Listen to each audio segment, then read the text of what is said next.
Take one. So my name's Dr. Clara Stanton, and I am a conventionally trained UK-based physician.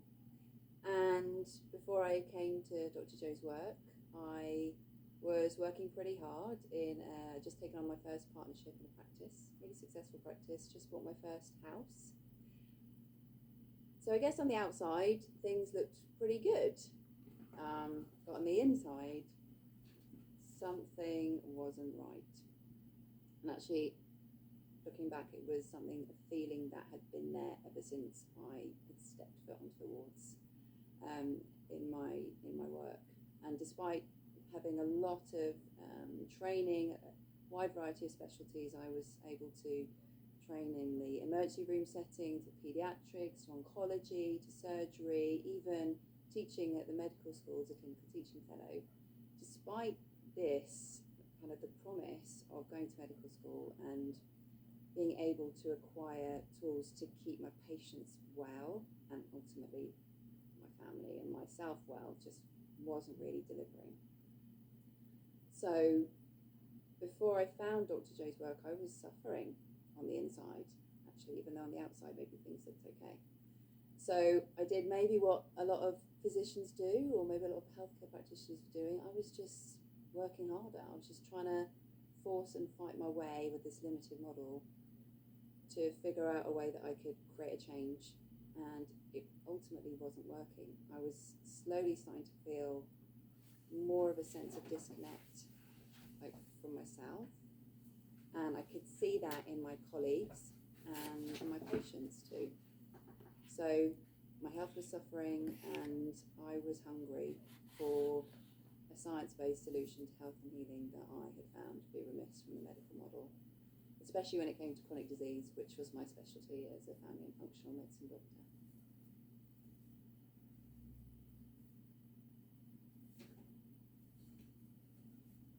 From the age of 3 months, I developed eczema, and I had that chronically throughout my body, intermittently throughout my life.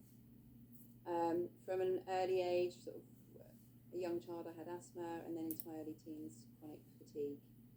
So I knew what it was to have a chronic health condition, and actually that was one of the main reasons that I became a doctor, was because I felt a lot of uncertainty in my life. For me, there was no other time that I felt more uncertain than when my health wasn't right, and that really scared me. So actually, what drove me to become a doctor was because I wanted to find a way to ultimately keep myself healthy and my family healthy too. So I just learned to part with these conditions. I, over time, just began to accept them as part of who I was, and something I was probably going to have to live with for the rest of my life. It can be really debilitating. So it's an intense itch that's throughout your body, and I remember it getting so bad that actually I would scratch myself so much that it would bleed, and that pain was actually preferable to that like maddening itch. So it's one of those conditions that you can't take your attention off. It's almost impossible. So it was really debilitating in that way, as well as, physically how you look. It's hard to cover it up. So from an emotional standpoint, that was tough as well.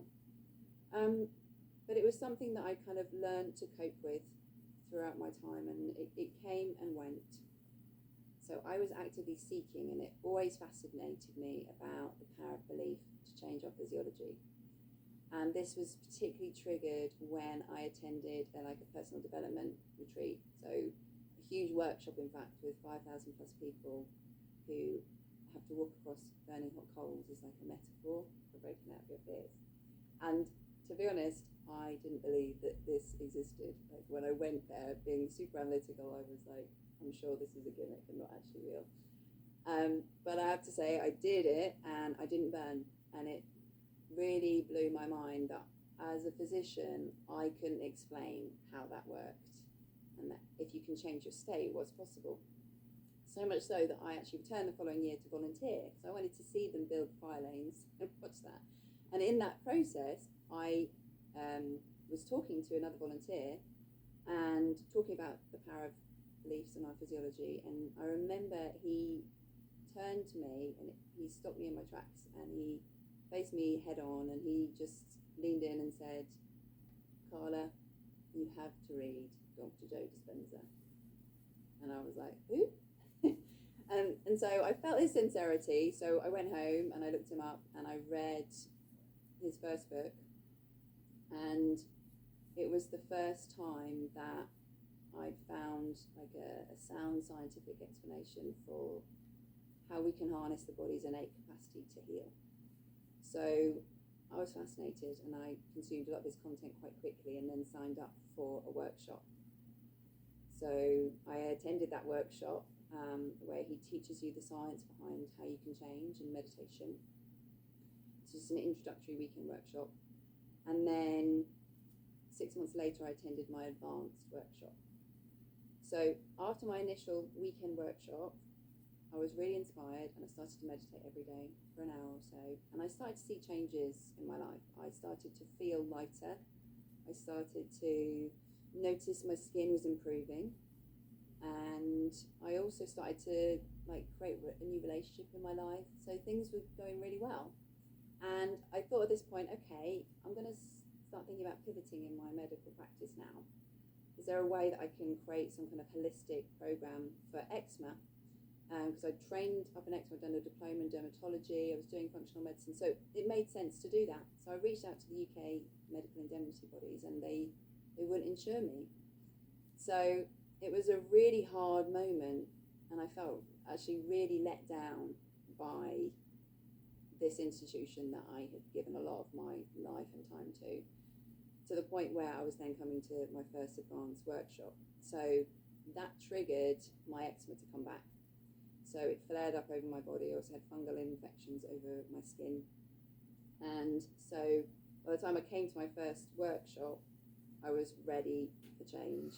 I actually created a mime movie, which Dr. Joe used to get the participants to complete, which is a visual kind of video with images and intentions for what you want to create in your future.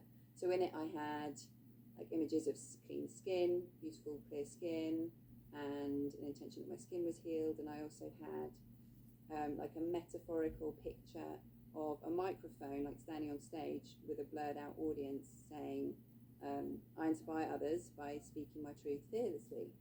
Because I felt really restricted at that time. I was so frustrated with my position. So I come to the workshop, and this is in January 2017 in Lake Garda. And on the first day, he revisits the breath, putting the mind out of the body. So this is a very active breath to move energy that's stuck in the lower survival centre of the body. So when I first started to do this, I started to notice some strange things happening to me. I started to notice that even though I was just doing a deep breathing exercise, my body started to arch back, and I started to feel this constriction around my neck. And it was really scary. So I actually pulled myself out of that position and I didn't really commit to doing that active breath process for the first couple of times. But Dr. Joe teaches about how the body can become the mind and how the body will try and keep us in the past, and that perhaps these were kind of sensations that I was having to try and keep me in the past. So a couple of days in, I get the opportunity to have a brain mapping equipment put on my head. And I just remember sitting at the back of the room. It was the end of the day, and it was the meditation in which we watched these mime movies. So I'm sitting there, there's loads of people dancing, kind of ready for the meditation to begin. And they're doing just baseline measurements on me. And I just had a moment where I thought, I'm so sick of preaching limitation to people and having that on myself. I am just going to go for it. What an opportunity to wear this gear. And I actually had this thought of what if I could just break out and go beyond and show people how powerful we are, being a very analytical person. So with that sort of clear intention, I began to feel an elevated emotion of liberation, joy. And so we go into the meditation, And there's intermittent periods where you look at your mind movie and you look at these images. So I'm looking at these images of my eczema being healed and that intention.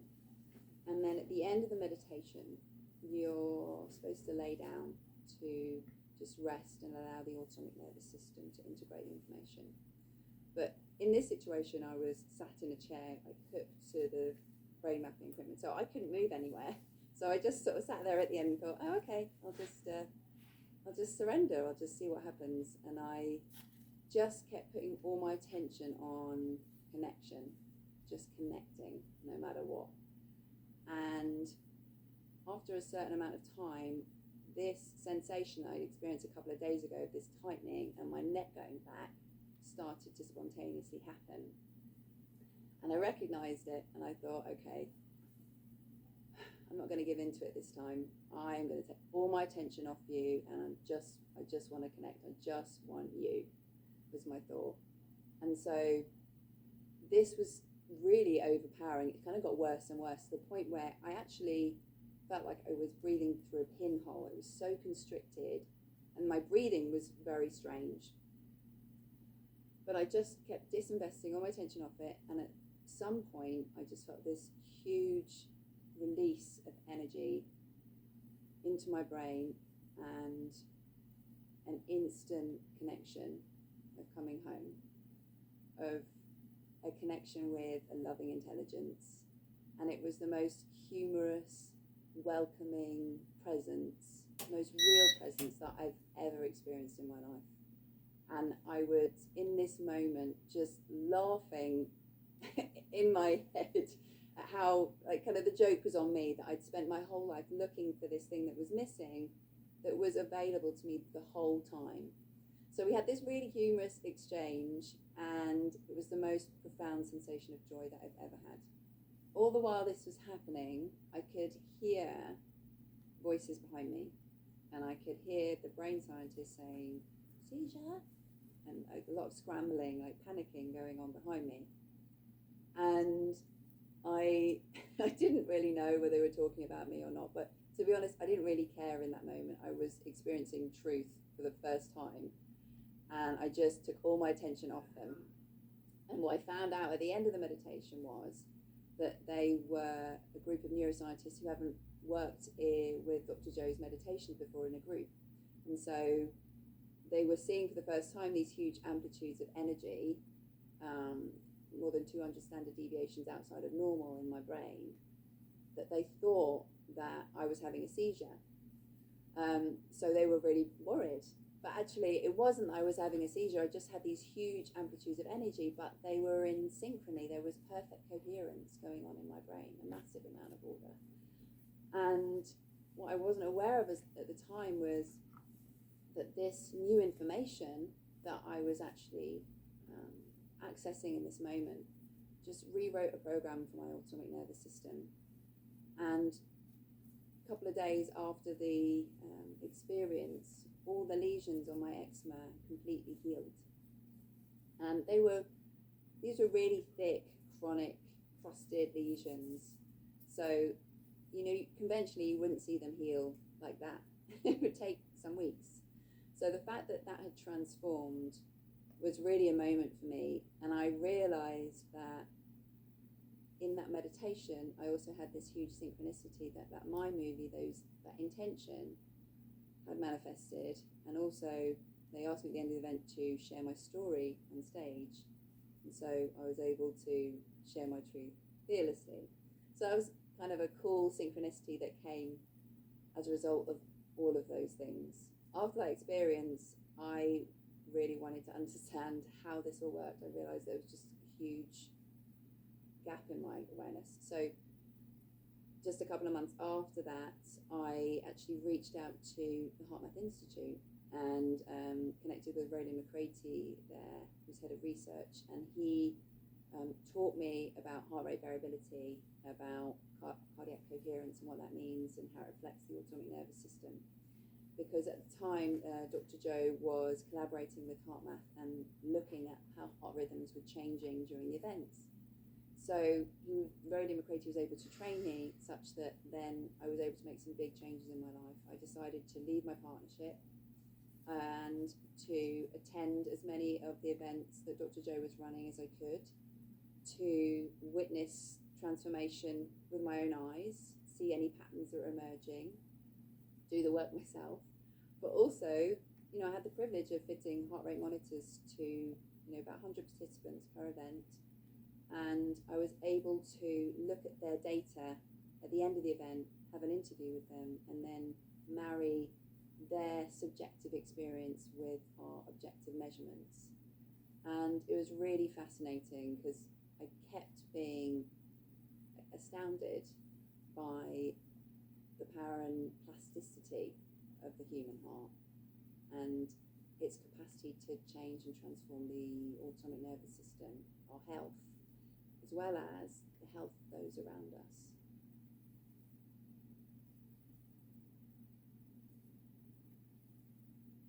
We use these really lightweight devices that attach to the body, and people wear them for about 24 hours or so. And it measures your heart rhythms in real time. It's stored in a little mini computer in the body, so that when that 24 hours ends, we can then take that data and upload it and look at the rhythm patterns that changed and marry what they were doing, their subjective experience, with how their heart rhythms changed. And so because your heart does not beat like a metronome, it's not steady at all, it's constantly accelerating and decelerating, speeding up, slowing down. And the extent to which it does that is really dependent on our emotional state. And it's also a real-time reflection of the autonomic nervous system. So the autonomic nervous system is that system that governs all processes to help regulate the body, that's behind our conscious awareness. It filters your kidneys, it digests your food, it pumps blood around your body. So just by looking at how your heart beats moment to moment, we can get a real-time window into the autonomic nervous system and see how it's changing during the meditation process, how it's up-regulating. So that's one part of what we can look at, which has been really fascinating. The other piece of equipment that we've used is to really look at cardiac coherence. So cardiac coherence is a phenomenon, not just looking at how the heartbeat change moment to moment, but the extent of order at which it's changing. So it creates these really beautiful sine wave patterns when your heart is beating coherently. It's this delicate balance of the autonomic nervous system, the parasympathetic and the sympathetic nervous system is in a flow-like state. So it's really the most kind of powerful, it's kind of the symphony leader, it's the most powerful kind of source of information which creates synchronization throughout the rest of the body.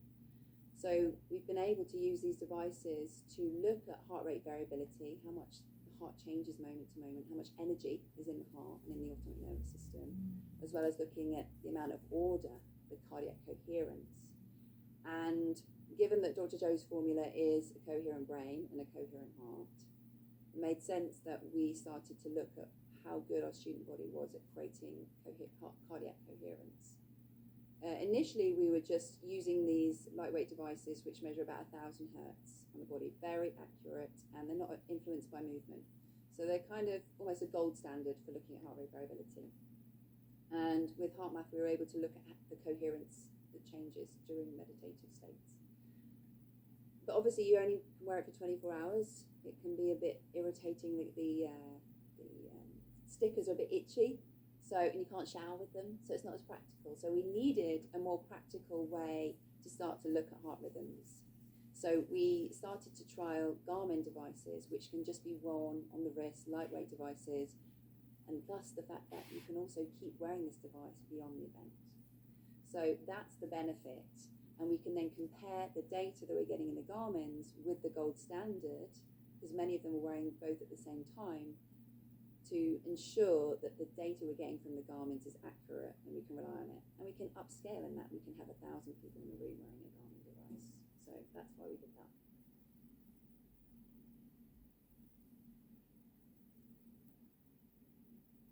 The coherence healing is a specific form of meditation that Dr. Joe teaches, where we have between 6 and 8 people, we call healers, sitting in a circle. And at the center of that circle is a healee, one person. And Dr. Joe teaches us how to activate our heart center and create a field around our body. And And we know when you change your emotional energetic state that that field can actually expand between 3 up to 10 feet wide. It's measurable on what they call squid magnetometers. So what we've seen time and time again is that our healies who have a physical condition, who lay in the centre of this circle, surrounded by the healers, as they begin to raise their energy, create more coherence in their heart, they are affecting the field around them. And this is starting to imprint on the field of the healie. Because it's not the matter that creates a field, it's the field that creates matter. So when you can start to change the field around the body and create more coherence and synchronization in their field, that then can then translate into their physical matter, into their how healthy their physiology is functioning. So we've seen, from the data that I started to collect, that 80% of our healies report to us that they have a change in their health condition as a result of having a healing.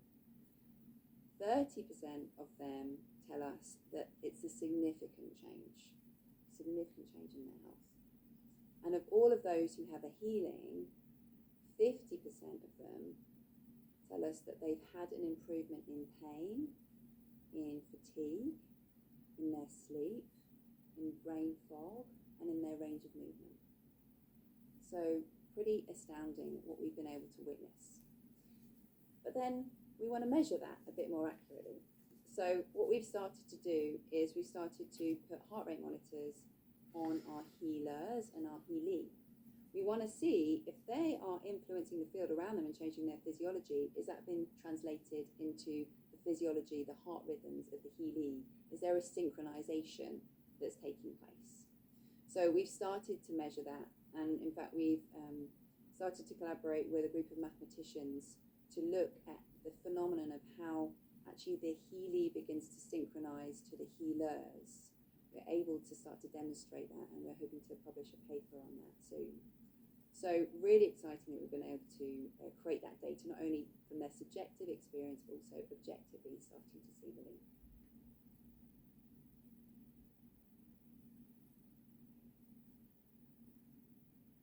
Because we started to see these phenomenal changes in our healees, given that the healers are affecting a field around them, is there another way that we can measure the effect of the field in the room? Given that we have up to 1,000 healers all changing their field, can we measure that really objectively with a machine? And so what we've done is we started to use these really sophisticated devices called random event generators. And we put sometimes 2 or more of these devices at certain points in the room. So we put them in the room a couple of days before the event begins to get a baseline measurement. And they just stay in the room throughout the whole event. But the way they work is really they are creating entirely random events. And they do this through a process called quantum tunneling or quantum noise through a special kind of diode. And it's creating completely random events. And through a process, you're able to generate a number, either a 1 or a 0. Okay, so it's either a 1 or a 0. It's flipping like a coin toss, heads or tails. And it's doing that rapidly 1,000 times a second. So it's 1,000 hertz. So it's doing this coin toss 1,000 times a second. And you would expect that if it's random over time, that you get kind of 50% heads, 50% tails. That's a truly random event. But what we've seen is that, particularly during the coherence healings, is that initially it's very random. It's just either a bunch of 1s or 0s. And then after maybe 10, 15 minutes, we get this kind of deviance from that baseline into just either the equivalent of a 1 or a 0.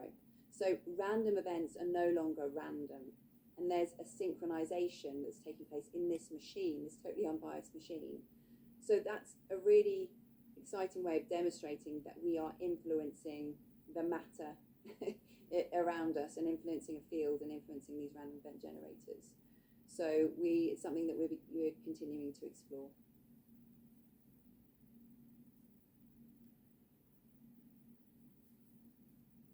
We've taken successive measurements of Gabe's heart over the 2 or so years that we've been tracking him. And when he first came to us, he was in quite a stressed state, and his heart rate variability was quite low. So your heart rate variability is a very profound marker for health and longevity. So what's normal is that it reduces between 2 to 5% a year as we age. So it's a marker of age. But what we saw in Gabe was that in the course of just 7 days, he could double his heart rate variability to 200%. So the amplitude of energy in his heart and the frequency he was able to create in his body was profound. So that's really exciting, and it's something that has really sustained throughout his journey. What's also really cool about Gabe is his coherence. So this is the amount of order in the nervous system as to how the heart's beating. And initially, here's what we call baseline coherence. So when he's just sitting there, how ordered is his autonomic nervous system? It was about 40%. If 100% is perfect coherence. So it's around about 40%. And over the time that we've been tracking him, it's gradually trickled up to 70%. So he's actually able to sustain more order in his autonomic nervous system through just consistently doing the work. It's a habit for him. He's not trying to do it. These are measurements where we just ask him to open his eyes and just pretend he's waiting for a bus. So he's not trying to do anything in these moments. This is his state of being, who he naturally is and has become through doing this work.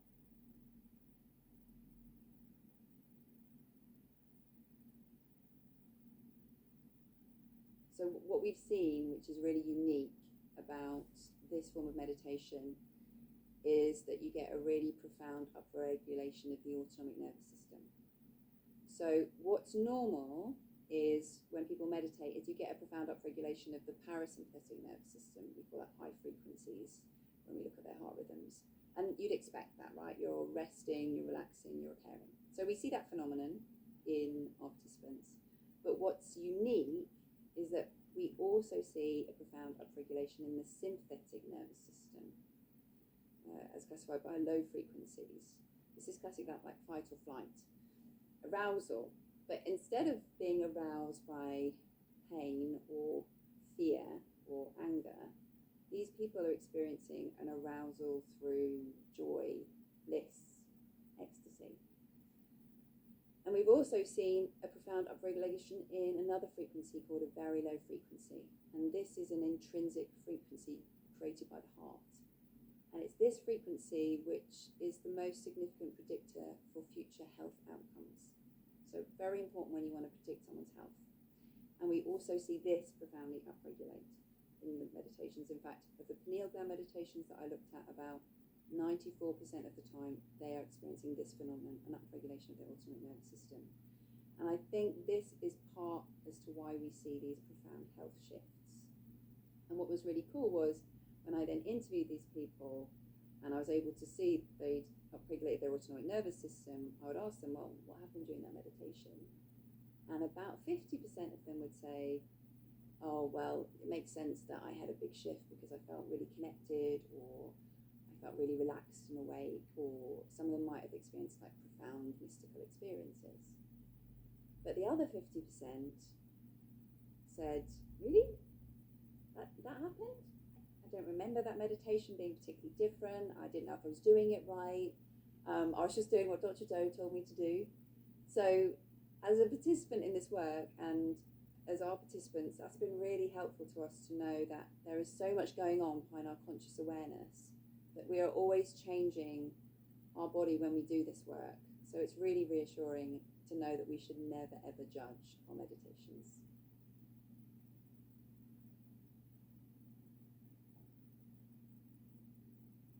I think through Dr. Joe's work and his teachings and what we're showing through the science is we're really changing beliefs. And ultimately, I think how that's going to translate is transforming healthcare. Evidence is the loudest voice. And so through all the data we're collecting and all these testimonials and these people changing and transforming, just normal people going through a process, going through a formula, if they can do it, then why can't we do it too?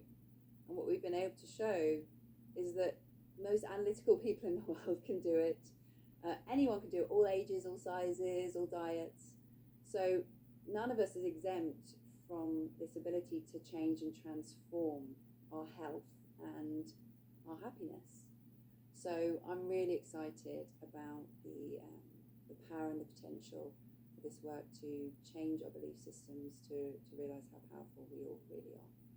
Yeah, I mean, I think if we're taking responsibility for our own health, spending time and investing in ourselves, learning about how we function, and we're able to actually see changes in ourselves, then that's going to have a ripple effect on the people that we interact with every day.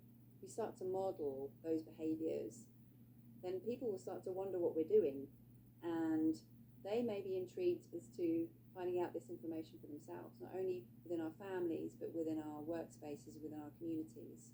And so I think this is going to create a huge ripple effect on humanity. So I'm really excited.